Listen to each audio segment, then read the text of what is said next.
I want to call my last game, and I want it to be in my hometown. I want it to be on our shores, and I want it to be in front of friends and family. And that was the Rugby World Cup qualifier against Canada in San Diego. So having my daughter run, with me onto the field for the national anthem, played well, and it was a great victory, and very proud of the performance. And afterwards, doing a victory lap with my daughter, there's no better way of sending off a career. There's not a lot of athletes that can retire on their own terms after a long career. So that was it was a brilliant way to bow out. Hi, I'm Todd Clever, or Cleaver, or Clever. This is the Rugby Hive. He's so dangerous! Freddy Krueger has nightmares about him! Hello and welcome to the Rugby Hive. I'm Dallen, Stanford, and despite my South African accent, I was fortunate enough to play rugby for the United States on the Sevens World Series. And I'm MacDowell, a former Canadian Sevens international. Back in my playing days, I went head-to-head against Dallen in the USA. For several years, Robin has coached international sevens for various countries, including Canada and Mexico. He's massively passionate about growing the game across the Americas through his MacDowell rugby programs at all levels. I'm currently a commentator for World Rugby, most recently broadcasting the Rugby World Cup in Japan, as well as the amazing Sevens World Series. More than a decade later, we are teaming up to bring you insights from legendary players and coaches from around the world. All legends have a story. The Rugby Hive podcast is here to share it. Welcome to the Hive. Oh, it's more dangerous than climate change! Hello and welcome to episode 24, our final episode for the year 2020, one that seemed to never end. But the positive to come out of this, of course, was the founding of the Rugby Hive podcast in the early part of the year. We smashed 24 episodes and we've learned enough to get the podcast edited and off the ground. Not bad for a couple of cardos who prefer to coach and talk about rugby for a living. And we've had so many unbelievable guests in season one, including Brian Abana, Nolly Waterman, Frank Bunce, Kayla Maleski, Osia Kalinisau, Mike Friday, Henry Paul, Tiana Penatani, Ari Guerrero, Ruben Samuel, Gary Gold, Gareth Rees, Joel Stransky, Mark Robertson, Chris Brown, Frankie Horn, Andy Friend, Alev Kelter, Nate Hirayama, Clark Laidlaw, Chris Wiles, Leslie McKenzie, Carl Tanana, Santiago Gomez, Cora, John Tate, Ben Gollings, and today's guest, Todd Clever, or as Robin calls him, Todd Cleaver. It's because he's carving people up like a butcher that he is. But what a thrill to hear from all these legends about their backgrounds, their journeys, and the ups and downs, and of course, the advice they give for the next generation. Well, today's personality, the Captain America of USA Rugby, the poster boy for the United States for the past 15 years out of the last 20 years. Todd, he's played all over the world, the most capped US Eagle of all time. He's done so much for the game on and off the field. And with the recent founding of the Todd Clever Foundation, he founded this after we recorded the episode, and we'll get back into that in a little bit. Todd and myself, I had a chance to play with him for 3 years on the HSBC World Rugby 7 series. An unbelievable player. Got a chance to commentate him with the US Eagles from 2015 to 2018 when he announced his retirement. And he's an amazing teammate, an amazing person. Rarely ever seen wearing a shirt though. But again, when you're absolutely ripped like Todd is, you can get away with it. He's the man. That's all I got to say about that. He's your California poster boy. I was on the receiving end of a Todd Clever headbutt in Hong Kong in 2006 or so, and that was the last time I got near him. But he's a good man on and off the field, and he's doing great work. And he's also now the poster boy for the MLR. He's really trying to drive the game in the US. He paved the way as a player, obviously playing Super Rugby, playing Japan, playing all over the world, and obviously one of the best players probably of all time on the global scene. And now that he's retired, he's continuing to pave the way on home soil. So yeah, it's a great episode and just a great man. And then I also want to touch on Robin briefly about his foundation, which he just founded. You said there are two parts to it. One is the helping communities part, which is a global impact focus. And so they'll provide rugby balls, jerseys, equipment, and as well as professional coaching. And they plan to support existing camps and clinics with emphasis on the inner city programs. And then some rural outreach as well, with focusing on creating new programs. And then he has a really exciting part of it too, some scholarships for athletes who firstly can't afford to attend certain rugby camps so they can increase their skills. So that's really great. And then the second part of that is a high performance scholarship, because Todd's played, as you mentioned, all over the world. So he's looking to send players to New Zealand, South Africa, Japan, England, all places where he is carved up. And so folks can go to toddclever.com to find out more information on that. Just wonderful work that he's doing that side. And then a personal memory, of course, for Todd. We'll put their highlight on YouTube as well. Never forget playing in the Sevens World Series, and there's a US player down injured. I think it was Exact Test or somebody. He's getting medical attention right near the try line. Todd gets the ball. There's nobody in front of him, so he can run around Zach and score the try. No, he runs at Zach. Zach's hunched over, getting attention from the physio, and Todd dives over him. Oh, like a Superman dive to score the try. It's a classic Todd move and kind of, I think, sums up his way of being. He's absolutely mental, but top man. That is unreal. I can't wait. Can't wait to see that. So, pal, listen, any thoughts from you as we round out our season 1 of the Rugby Hive? Some highs and lows from you, my friend. Zero lows, except for my technical skills. All the highs. I think it's been the best medicine for us personally.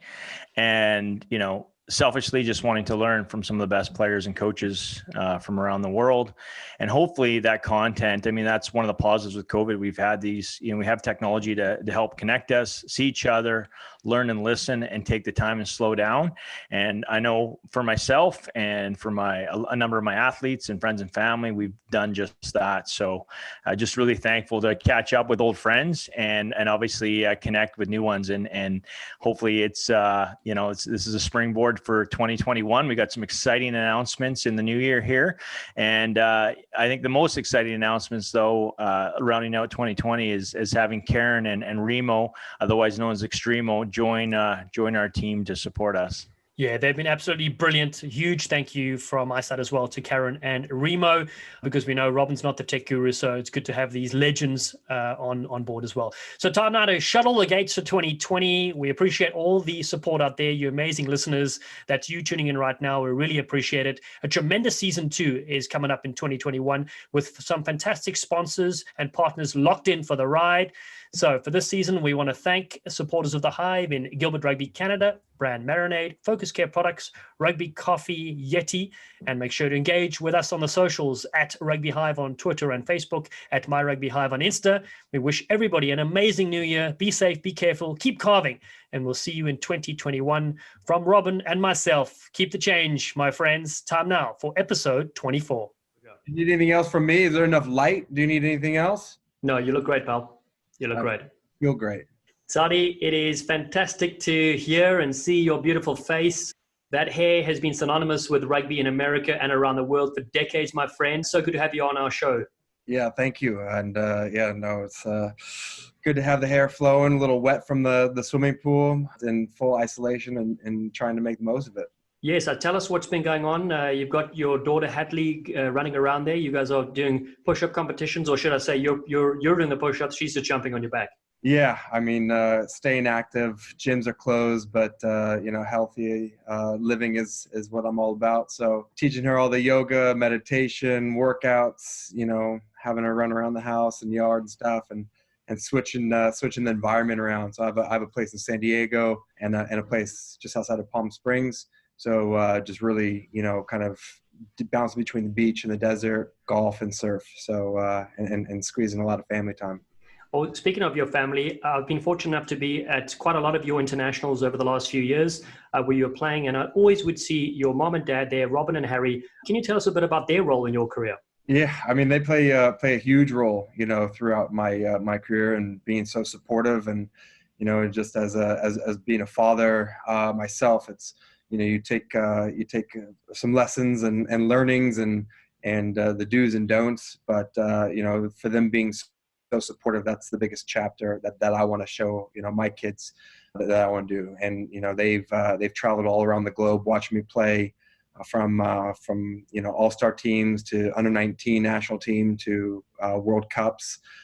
So them being so supportive, definitely added some more fuel to the fire, and burning desire to keep making the teams, but also to keep performing and making them proud. They're a very, very special bunch. They're clevers. Now, listen, I met you for the first time. I'd obviously seen you on the posters for US Rugby and things like that. It was about 2007, a training camp for the Seven Side in San Diego. And what impressed me so much about you when I first met you was how friendly you were, how approachable you were. You had played, internationally, but here we were, a lot of us, first time, into an international camp, and you were so willing to help out. I'll never forget, it was during one of Al Caravelli's fitness tests. It was about 8 hours into the Joel. We were doing everything we could to stay alive. And, you then, of course, were a full-time professional athlete. A lot of us had day jobs and things like that. But it was like the last few minutes of the session, and it was about 10, 100-meter sprints. And you came to me and you're like, cool, let's do it together. And I just, felt your energy and I was able to get through it because of your help. And that ended up, I think in my head, I was like, if I can stay with Todd all this distance, I'm definitely make the team, and it all went good from there, my friend. So go back in your career. You played all over New Zealand, South Africa, England, Japan, USA. What attributes do you think make a very good teammate? Got capped when I was 19, 20 years old for U.S., been around the team. So being the youngest guy, and having a long 15-year career internationally.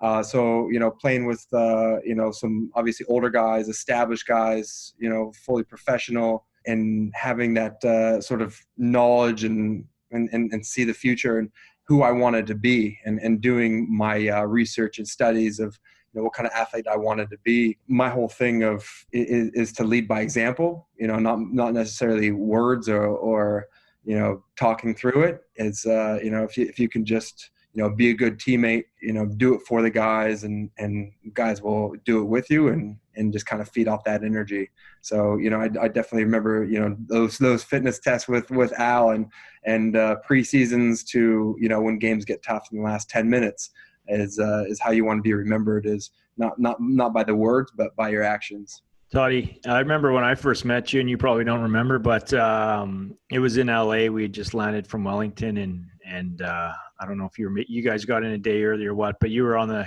Canada van, driving back from the airport to the hotel, and we pull out of the airport, and the boys are giving it to you, and you're giving it back, and we were all having a good chat, and we pull out of the airport, I remember, and there's like one billboard.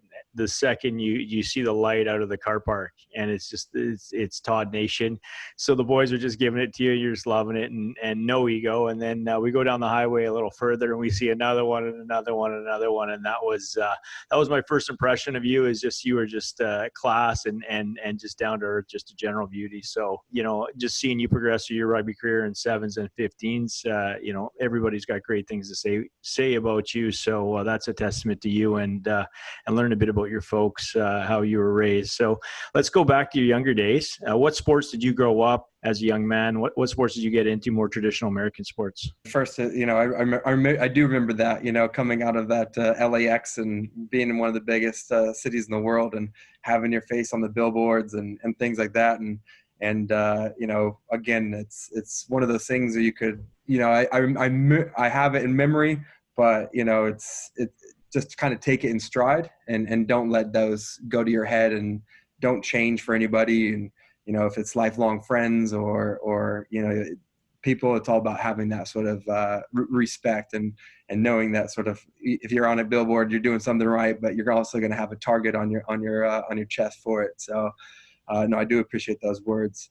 You're growing up, in Northern California, having one older brother who got me into the sport, playing, soccer all through youth, a little bit of baseball, swimming, all-American, well-rounded, neighborhood and everything. So, I kind of just dabbled in everything, and rugby, I started playing when I was 15 years old, following my brother's footsteps.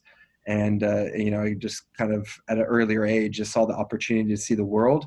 And that was one of my passions, is to travel the world and live different cultures and eat different foods and go on tour. And that's what I really fell in love with. And then found out I could, the better I got with rugby, the more teams I got invited in. So started traveling, with all-star teams and select sides and ultimately USA Under-19 team.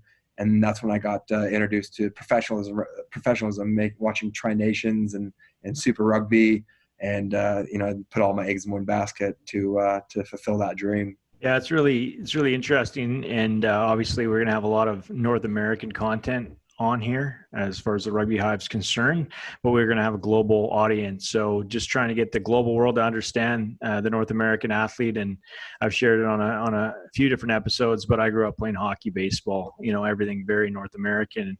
And a lot of us Canadian guys, we always hit very high when we're learning how to tackle. We go very high, and if you're my size going into Todd Cleaver, that doesn't work out so well.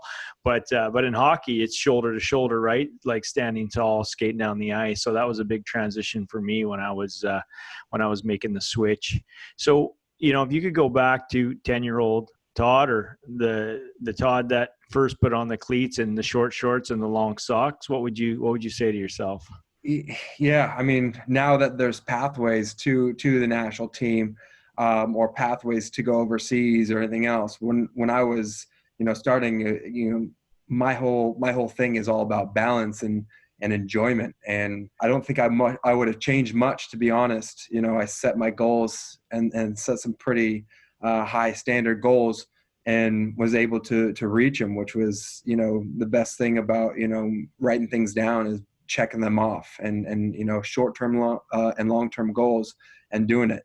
So, I got in the sport for enjoyment and for traveling, and, I was able to do that. I was able to make a good living doing that, playing, 13, 14 years professional overseas.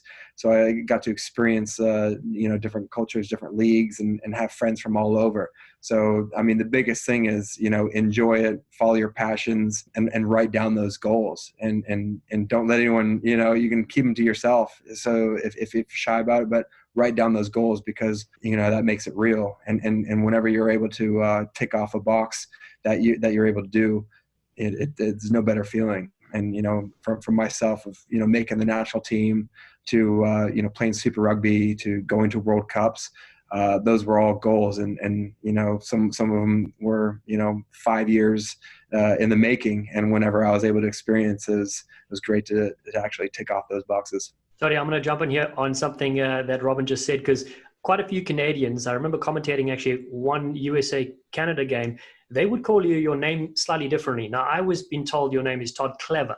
They would say Todd Cleaver. Now, you've been playing around the world. You watch yourself, you watch your game footage.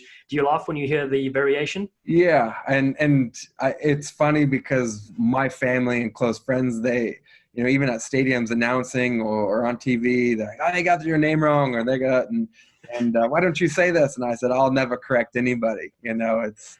And that kind of maybe kept myself a bit grounded. It's sort of like, you never make it until, the whole world knows how to pronounce your name. It's not that hard. So, and I never correct people. If they ask, I'll let them know. But, life goes on. I think because you used to cut people up, they like the cleaver thing. You know what I mean? A meat cleaver. Yeah. We'll go with that. I always like to ask our guests this question. Your very first test match, you youngsters, you mentioned, I think it's 2003 against Argentina. You come off the bench. Can you give us insight into that day? What was going through your mind? Obviously, you've done really well up until that point, but this is your first big international break. My first camp with the U.S. national team was in 2002, and that was going into for World Cup qualifiers and being part of it. And that was right when I finished on the USA Under-19 team. So I graduated from there, aged out of my eligibility, and the next camp they had for the Eagles, I got the call up, and it was, I'll never forget that call up. And it was like surreal sort of thing. And just, the idols and people that I've had, written down, and, how much they weighed, how tall they were, what their, fitness scores were, all these sort of things. It's like, shit, I'm with the big boys now, and that's it. So I took it in stride and went to camps, and it was a long, being part of several camps before getting a cap. And then once I got my first cap, in Argentina, in Buenos Aires, playing against, Argentina, the Pumas was incredible experience. And I remember the first game, on game day, wake up and it was lax, and I was relaxed and had a bit of nerves, but, kind of fake it till you make it. And, I think a couple of the older guys, enjoyed or definitely noticed it. And one of the guys that came up to me is Kevin Dallen. He was our scrum half at the time, played many years at scrum half and overseas in France and England. And he came to me and he's like, you're here for a reason, play your game. It's just any other game. And it just really calmed my nerves in doing it. And whenever, and that's exactly what it was. It's just another game. It was a little bit faster, a little bit more physical, but man, I relished it, and I'll never forget those words, those calming words. And I actually used those words that he said to me for, dozens of eagles that I saw in that place and had those nerves and whatever else. And if I saw, sort of because I was in those boots that they were in, and that making those same sort of faces, and chatted to them and definitely ease those tensions. So doing that, and yeah, it was enjoyable to get that experience at an early age. And from my first cap to my second cap, I had to wait even longer, and being part of the teams and camps, getting picked up, getting dropped, having other people. But it just made me the player who I was. Sort of nothing came easy. From my first cap in 2003, my second cap was in 2005.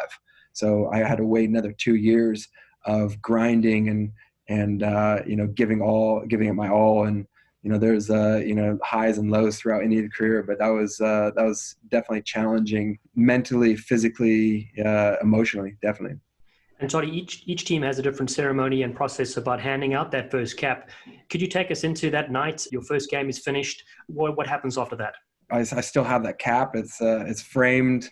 Accepting it after the test jersey. There was 3 others, U.S. Eagles that got capped that day as well. So, being up there on stage and having a nice frosty drink and one turned into a few and turned into a few more and kind of just experiencing it. And it was, it was definitely memorable. Like, I'll never forget that sort of stuff. And Toddy, you have to wear that all night long, or what's the ruling? Yeah, so you have 24 hours, and that kind of takes it. So you put it on, and you're in the next day on the bus. You're wearing it. It's attached to you. So I think they were a little bit more lax back then with it. To be honest, it was a tight ship that they ran. It was somewhat military, and a kid with. Maybe back then I had dreadlocks when I entered camp, and when I got my first cap, I had short hair. So they pretty much, made me do some, straightening up, tucking in my shirt, things that I wasn't really used to that I don't do now. So maybe that's why I haven't gotten a haircut since. I was going to say, or shaved your beard, Toddy, so I've got a chance. I was fortunate enough to commentate at least 20 or 25 of your international games over the years. One I won't forget is against Canada. You scored one of the fastest hat tricks ever recorded in World Rugby history. Come from behind victory. Can you talk about the great rivalry and the battles between your neighbors to the north? I mean, it started early for myself, being with a USA Under-19 team. Playing with them for qualifiers for the World Championships, Junior World Championships, and then playing college All-Americans. They were tough, and I think some of the games were tougher on me personally with some of the USA Under-19 teams versus Canada Under-19. Those were like tough for me because I don't know. When I played against the men's team, that was one of my most nervous I've ever been because I remember how hard they were as Under-19s. And whenever I played against them as men, it was a year later, or a couple years later, and it was a lot changed, and a lot of it's mentally, and it was about who surrounds you. And, actually being around guys that want to, be in that collision. And it wasn't just, one long-haired kid doing things, but no, it's a great rivalry, and it's awesome that we have MLR as well. And they have Toronto, and, hopefully they'll get another franchise that will keep building. And because that's the biggest thing is that's what we've been missing. And I think both countries are going to benefit from that on the world stage and be able to compete in the World Cups. Well, we certainly have a lot of respect for our neighbors to the south. Yeah, I had an opportunity to coach a North American U19 side in Dubai a few years ago, 2 years in a row, and the majority of those boys were American. And then since then, I've been fortunate enough to go do some camps and do a bit of coaching all across the U.S. And I don't know if you know, Todd, but I've been involved with the Mexican women's national team in the past too. So across Americas and the Caribbean. So for me, it's really about, seeing the U.S. catch fire, seeing you on a billboard when I was playing. For us, we thought that was positive because rugby's on the map. And for the game to grow across the Americas in this part of the world, we need America to be strong for sure. But I'll tell you, the hardest game I've ever played in 15s or 7s was 7s, Friday Night Lights in Hong Kong versus the US. And, obviously Samoa is no fun to play against. New Zealand is no fun to play against. But the most physical game I was ever a part of was the Hong Kong Sevens in 06. And I think I went to hit the one ruck I ever tried to hit, and I got a whole bunch of hair in my mouth and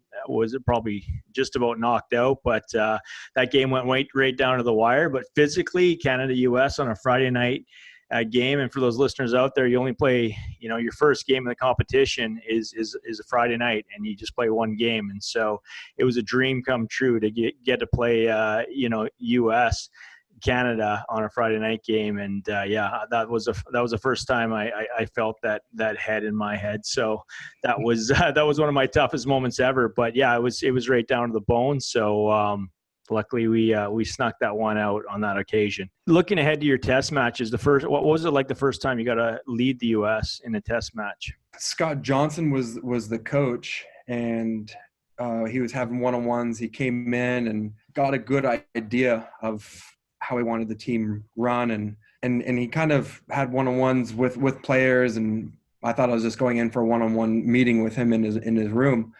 And he sat me down and talked about leadership abilities, talked about this, and asked me kind of who and why and where and everything else. And he kind of interrupted me and he said, actually, I'm thinking I want you to lead. And I'm like, and from 2002 when I joined in, it was, Dan Lau, Dave Hodges, then it was Court Schubert, then it was Mike Herkes, all these, individuals that are, great rugby players, great speakers, very buttoned up and making sure, this pedigree. And here I am, long hair and kind of, no, I turned it down and I just said, no, I don't think I'm the right guy for it. That's not my goals. And I never had that in my, list of wanting to do, lead the country or lead a team or anything else. And I told him I wasn't comfortable. I didn't feel comfortable, for interviews or jersey presentations or anything else. And I put myself out there to him, just saying how I just don't feel comfortable. And he's like, I don't want you to change. And he told me these words: I don't want you to change. Continue doing your thing. If you want to say something, the floor is always going to be yours. The guys have that respect for you. You lead by example, and that's what this team, needs going forward. And those I'll never forget that time. And I was able to lead and have a jersey presentation and speaking in front of my peers. And I was 24 years old, I think. Very nerve-wracking whenever there's 36-year-olds in the room that have been playing professional and have families and everything else. I still feel, like I'm learning off of them. And I think there was a few grudges personally from a couple of guys that are older that have been in the team longer. And it wasn't my intention. My intention was to, get jobs done and lead with pride. So it was very, very cool experience after that one, and to lead the team for not just Scott, but for 4 other national coaches. So I think it was like 5 coaches in total that we had. They put me as, their captain. And every time, I remember when he left, everybody came to me, all the players came to me like, what's going to happen now? And that's how it happened whenever coaches were kind of, when their contract was up or they got released or they wanted to leave, the players, came to me or the player group and everything else. And I was like, hey, everybody's gone. I don't have a position. I got to fight for a starting position. I got to fight for a position on the team. I got to fight for this. Being a captain was always the last of my, worries or wants. It's what's best for the team and how can I, do the team and the country service. All great signs of a great captain, being a leader and leading by example and getting it done on the field, which you always did.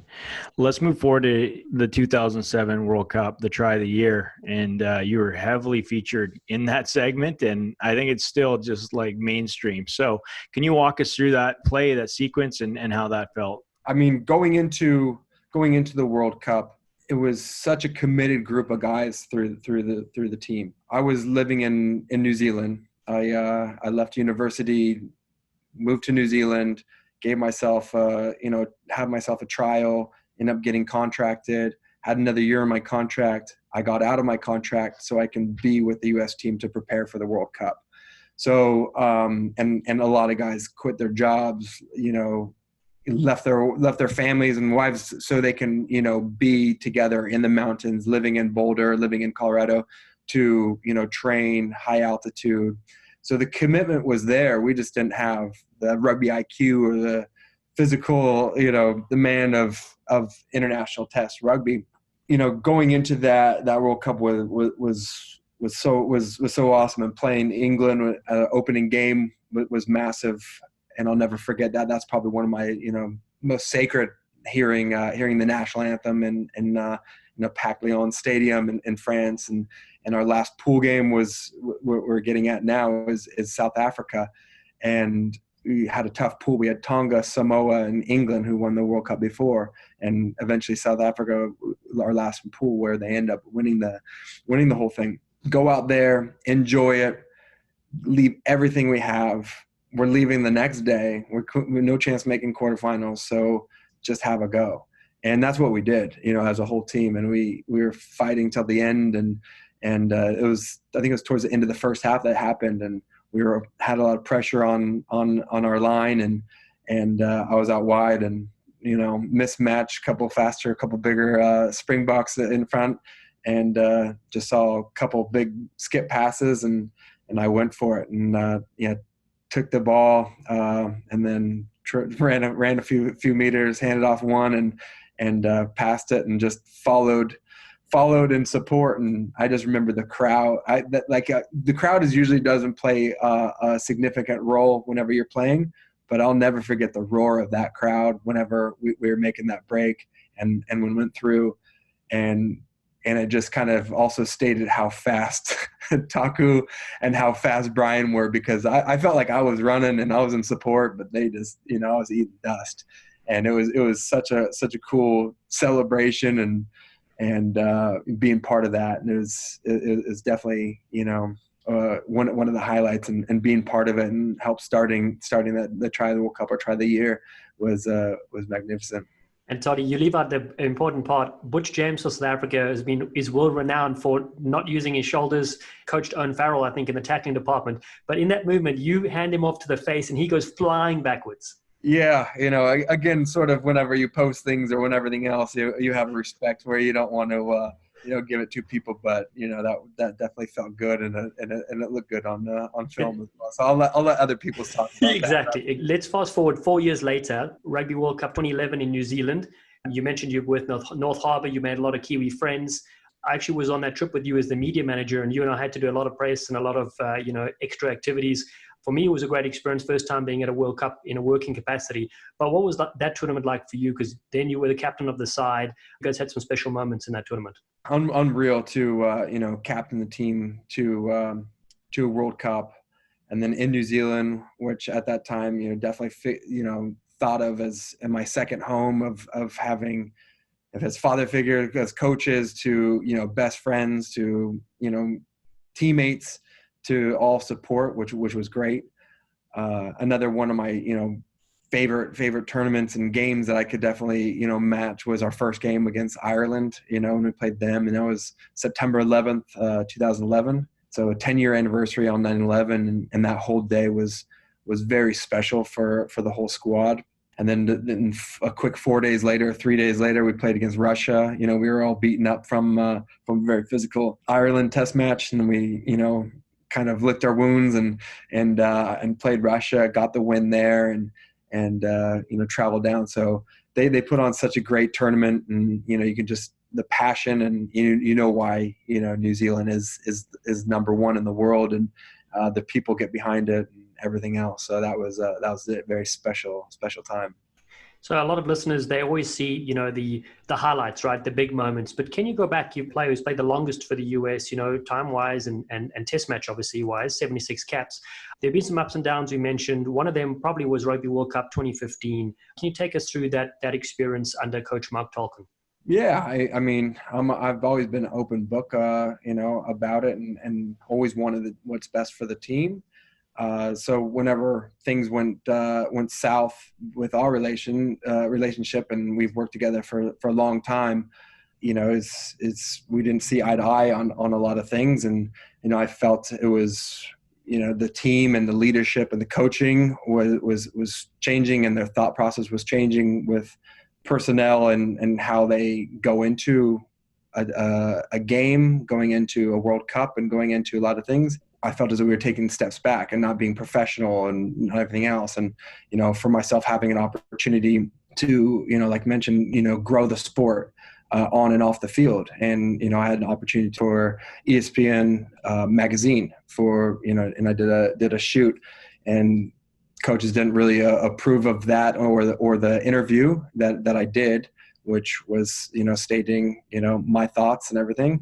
And, they decided it was best for us to, or best for the team to, not select me and drop me.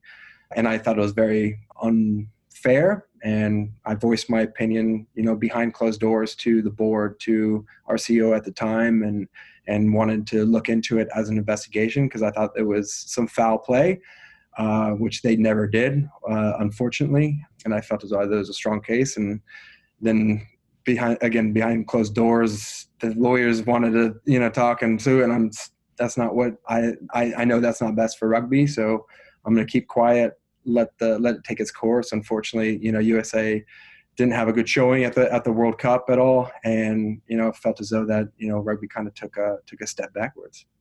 Yeah, Toddy, you would come back after that as well. I recall the 2019 Rugby World Cup qualifier, San Diego. Probably one of the best displays I've seen in a long time for the US. You led the charge in that game. You beat Canada, sorry, Robin, by 50 points. And, does that rank as, I know you mentioned a couple other brilliant moments that you've had in your career. Where does that one rank amongst your 73 starts and 76 caps? Yeah, I mean, it's every time you're playing against a rival and you kind of know going into it. The week before, we had a home and away, and we actually tied them up in Canada. And it was a tough battle, but knowing with preparation and going into it, and again, no offense to Canada, but we were so confident going into that last game, and for me personally, and that's as a team. For me personally, after 2015, getting dropped from the team and going this, and USA Rugby came to me and said, are you retiring? We want to do something. And I said, I'm not retiring. I want to, go out on a high. And they informed me that, they're firing the coach and coaches and wanting to assess, and they had the successor coming through, and we had a conversation, and his first chat to me was, what is your objective, and what do you want to do for your rugby? And it was a great question. And I answered it honestly of, I don't need to be in a leadership role. I want to give an opportunity, and that's it. And luckily, they gave me that opportunity to put on the Eagles jersey again. And I just was as nervous, just as excited as my 2003 test matches of being born again. Feel as though of having this opportunity, and I was so thankful to leave everything out on the field and for the players.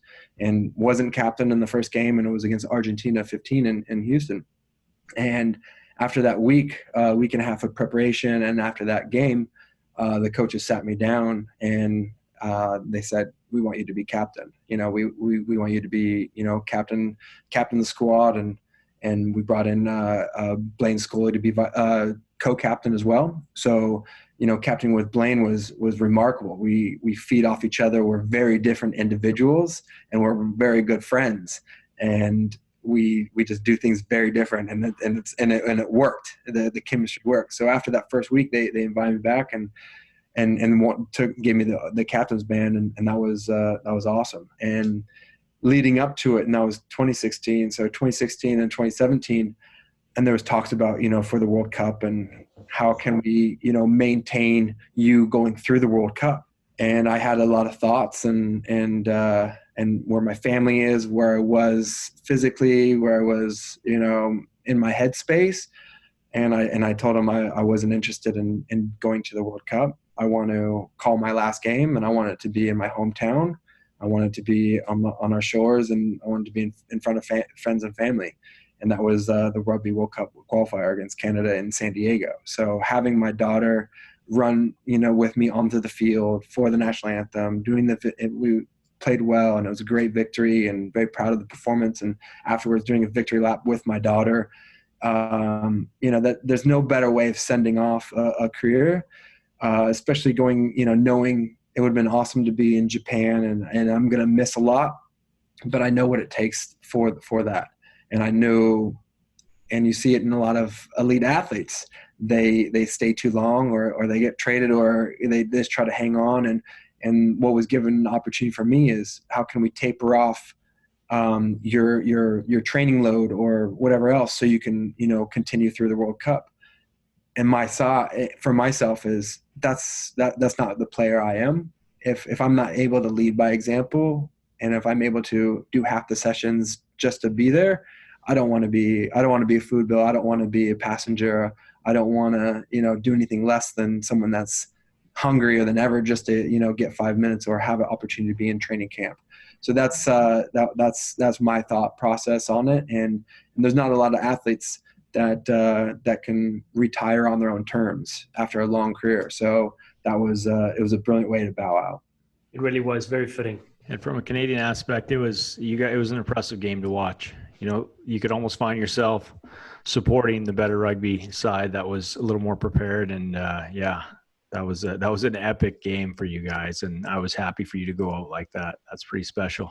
And let's switch gears to Super Rugby, being the first American to compete in that competition. What was that experience like in Johannesburg with the Lions? Yeah, I mean, back to, setting goals. It was I was after 2007, but I mean, take away before that. Whenever I started watching rugby on TV, I only got Tri Nations and Super Rugby. So I had my favorite team in Super Rugby, and I wanted to play in that competition. So that's why I went to New Zealand and stayed there 2 years instead of 1 year and going over to Europe. I wanted to make a Super Rugby franchise. Didn't happen in New Zealand, but after the 2007 World Cup, and I think that Try of the Year in 2007 definitely helped my cause of getting opportunities to go back in Southern Hemisphere.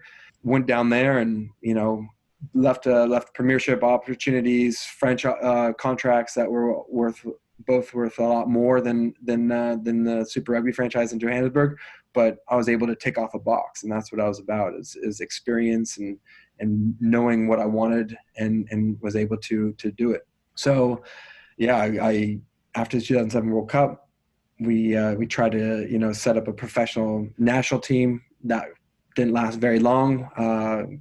Compliments to USA Rugby not getting their stuff together, but once that kind of that dream folded, I went overseas and signed with the Lions, and it was such a cool experience. I mean, it wasn't walking in and make 100 friends right away on the team. It was I had to prove myself.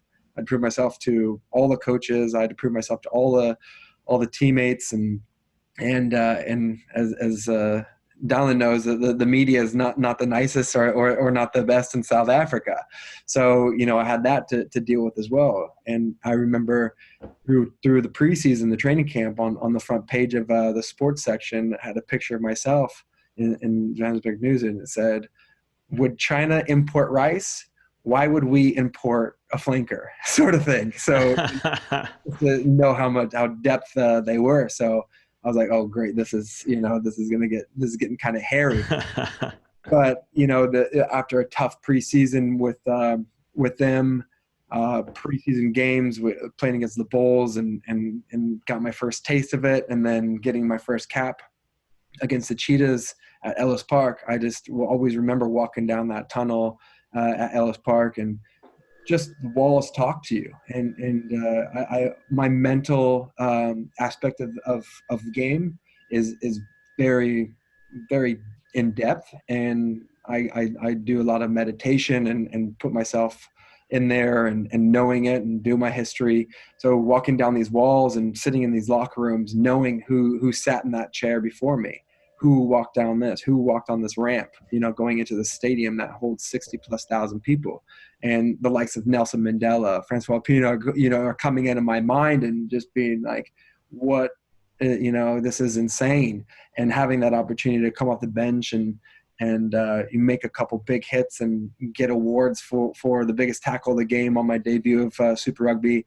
And the guys really, that's when they started, sort of opening up to me. It wasn't definitely overnight or after a preseason run and fitness test. It was, all right, this guy's ready to lay his body on the line. He's been leading, trying to do these sort of things.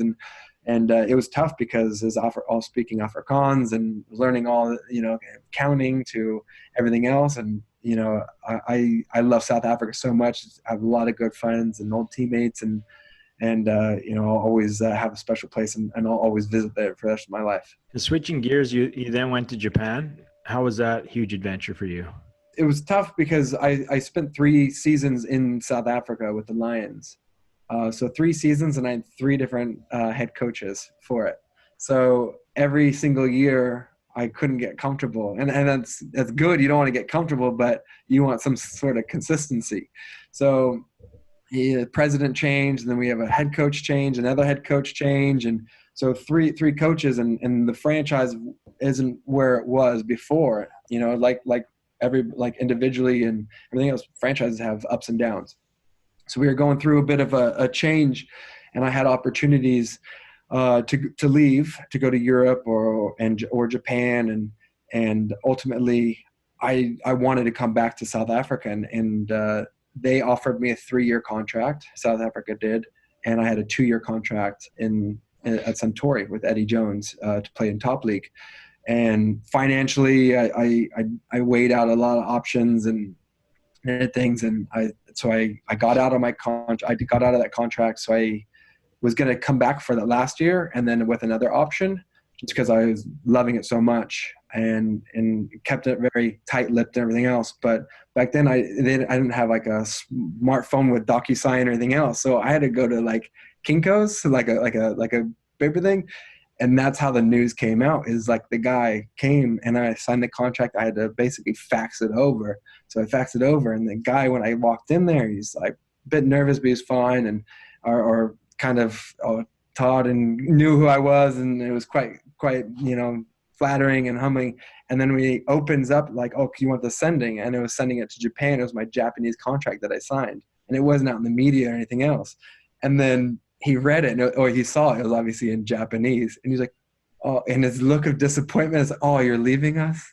And I'm just like, keep it quiet. Like, I'm not. I was like, I haven't even told them yet. So it was pretty funny, but he definitely didn't keep it quiet before someone else let the news out, because it was in the media about a day later. So that was unfortunate. Of kind of a funny story about it, but yeah, leaving South Africa, going to Japan, and you can't really get two opposites from Johannesburg to Tokyo, and it was something else. I thoroughly enjoyed it. So I signed my 2 years, did my 2 years, and liked it so much. Ended up not going back to South Africa. I stayed there for another 3 years.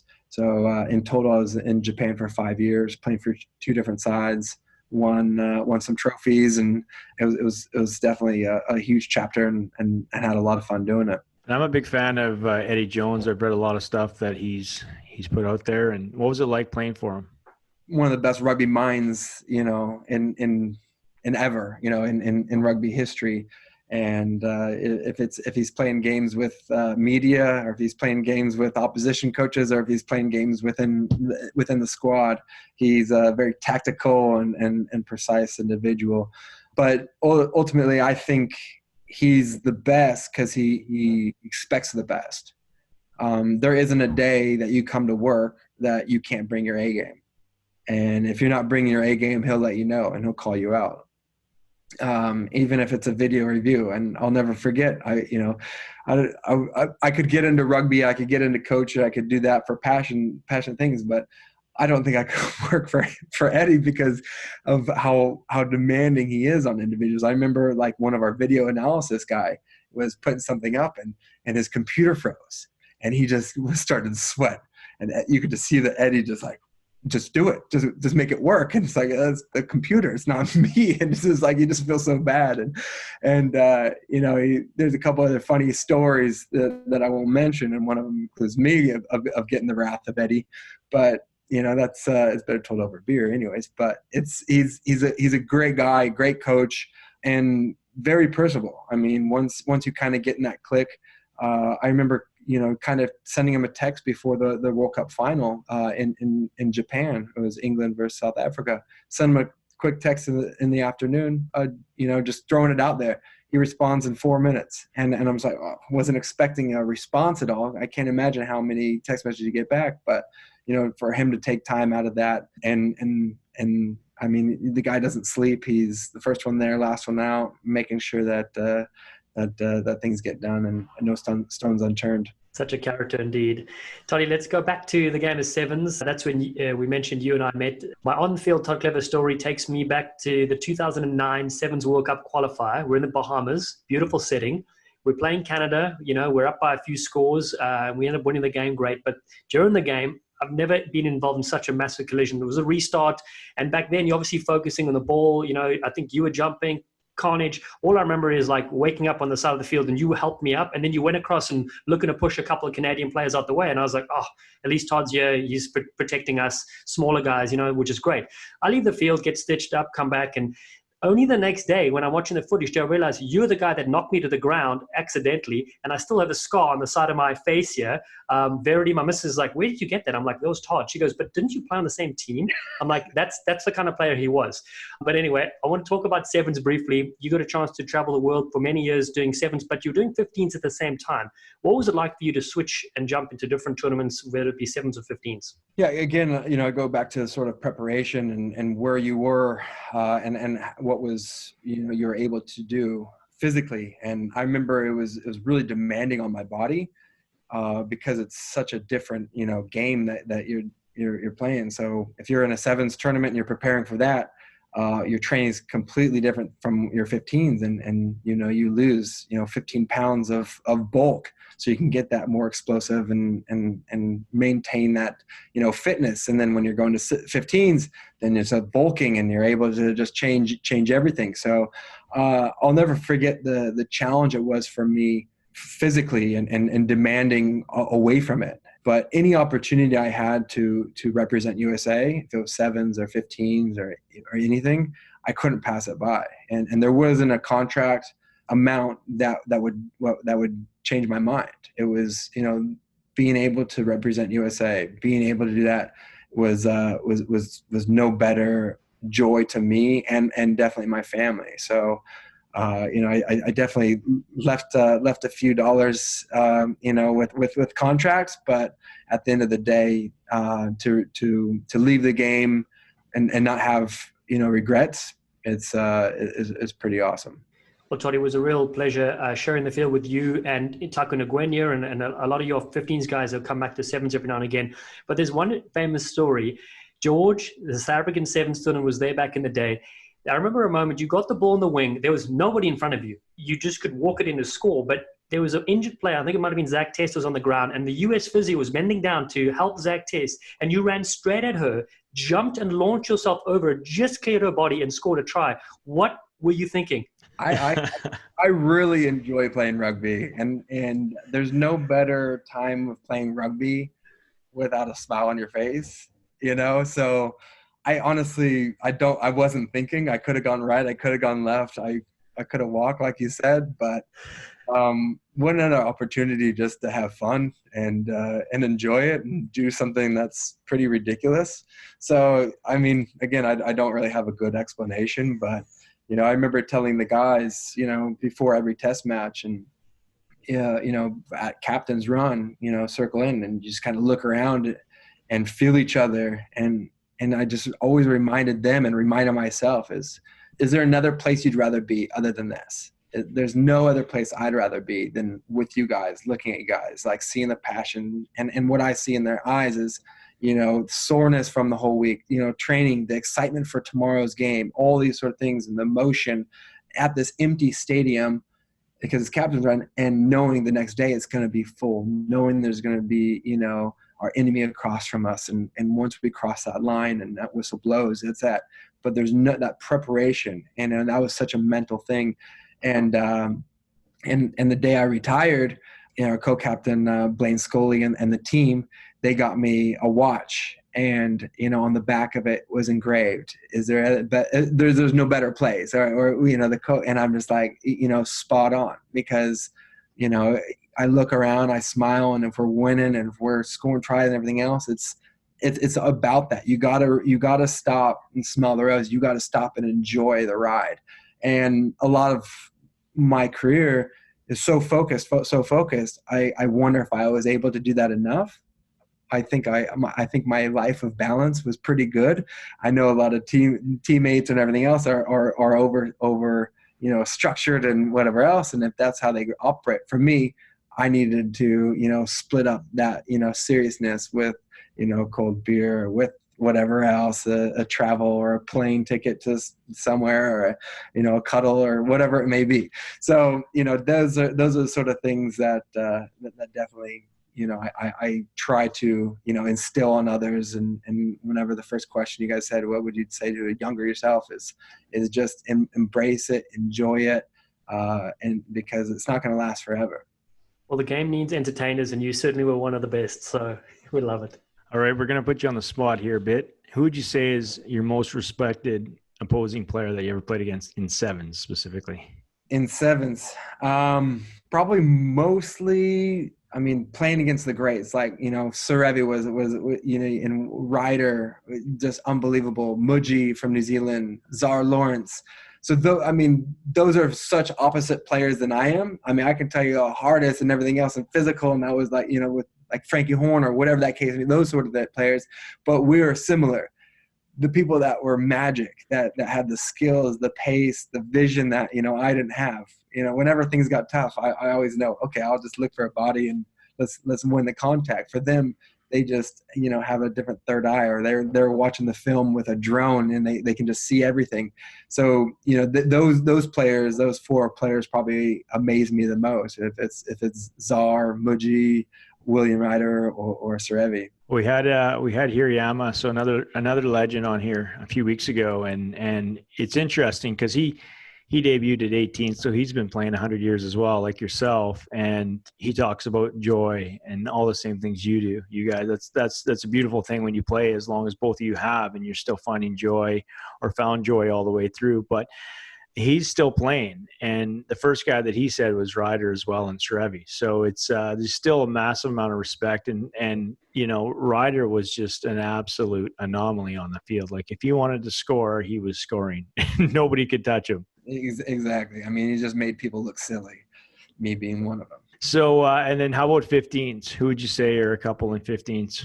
You go down the list of Super Rugby or NPC in New Zealand, internationally at World Cups or anything else. So there is a long list, and I would definitely, the hardest person and the person that I actually looked up to before and molded my game to, and ultimately became friends with, and ultimately, knowing that we're similar, would probably be Jerry Collins. Just because what a hard man he is, whatever else, he had enjoyment in his life. He was fulfilled, and he was kind, and he was, people that you want to be on his team. And when you're not on his team, you hated it for 80 minutes. But whenever that final whistle blew, he was the first one, in the locker room. So that was, I didn't know him, when I first started loving him. And then once we had a relationship and knew it, it was unreal. So definitely, Jerry up there, and another person that I molded my game around, that I became, that I'm very good friends with, is George Smith. Seeing him around the breakdown, seeing him, do things that forwards shouldn't be doing, and trying those sort of things, and his outlook on life as well, and his lovely family. And we played against each other Super Rugby. We played each other top level, and then we ended up playing and winning championships together in Japan and overseas. We spent some time as well against each other. So he's one of those players that's just remarkable and pulls things out of his hat. That's awesome. So just getting us up to speed here, we know you're heavily involved in Major League Rugby. Can you share with us your involvement in that league and different teams you're involved with, and where you see that going? Yeah, like I mentioned before, Major League Rugby is at its still beginning stages, and the growth of it is so exciting. I had the opportunity when I was still playing to help advise and work with and structure a franchise in Austin. and learned so much. And, and that was from afar. And once I retired from the Premiership and internationally, I spent quite a bit of time in Austin, getting to know and working with the league and other GMs and having stake and ownership, and also playing some games for them as well. So, it was pretty remarkable to, be a co-owner, a player, advisor, sort of helping with directing and everything. So again, learned a lot, and we recently at the beginning of the year actually sold the franchise to a new group, to a new guy, and they're taking it and they're making the right investments. And my role's changed, obviously, as it would, no longer an owner, but able to, help assist and work with relations, sponsorship, connections, liaison. All is pretty much a dream job, working with them and seeing where they're putting resources that need it. And instead of being at the, sort of working with the skin of on your teeth of chop and change, stretching a dollar, they're able to invest in sort of the community and how that is. And I see a lot of other franchises doing that as well. So the growth of it is getting massive. You're getting some really great business people involved in it, and that's going to be a massive, because there's business and then there's sports business and then there's rugby business, which all I've done. Just because you have a business degree from Harvard doesn't mean you're going to be able to save anything else. You got to be able to speak the lingo, have that passion, and have that mixture of means. So again, I'm a huge fan of it, and we just need to get behind our Rugby Players Association, make sure that the best interest is taking care of the product, taking care of the communities with grassroots pathway, and ultimately that will take care of itself of feeding into our national team so we can perform on the big stages. Todd, a question from my side. So the last 5 years in particular have been very exciting for American rugby, with Major League Rugby starting, as you mentioned, and being very successful. The Sevens team competing with the best in the world, finished second last year and in a good spot for Olympic Games coming up. But in your opinion, when asked when will the USA Eagles in the 15-a-side game compete with the top 10 sides in the world, what would you answer? It is a tough question, because when do you start, sort of judging it? Is it going to be at a World Cup cycle, or is it going to be this? For us, we can't really get too caught up in these cycles of 4 years. Our biggest missing piece of the puzzle was having a professional game. We have a professional tournament now, the Major League Rugby, and the first year we go out and we beat Scotland. And then we go out and we, winning game after game consistently and having these sort of things, because we have full-time professional athletes. We have good strength and conditioning. We have good nutrition. We have all the things that we didn't have before. Whenever I was playing throughout my whole career, we had teachers, we had plumbers, we had scientists, we had garbage men, we had farmers. So, I mean, you against the whole scale, it's, passionate and everything else, but they're waking up at 6 a.m, not going to the gym. They're going, driving 30 minutes, having their coffee and have their routine and try to sneak in a little gym session. So of course you're not going to be able to compete against those greats. So with the movement and where MLR is going, and hopefully we'll be able to continue with that pathway. But I think Major League Rugby, and I might be out of line saying it, but I think in 10 years' time, it's going to be the best competition in the world. In saying that, I think, the U.S. national team is going to definitely benefit from that. Now there's got to be that equal, you got to have that balance of how many foreigners we're going to be able to have. If we're going to be the best competition in the world, are we going to have, 12 foreigners on each team and only 3 Americans, and a spread across, 12, 14, 16 franchises, depending on what we're going to have? That's kind of thing that we're going to have. We're going to give more, options or incentive for these Major League Rugby teams to have more Americans and be able to play with that.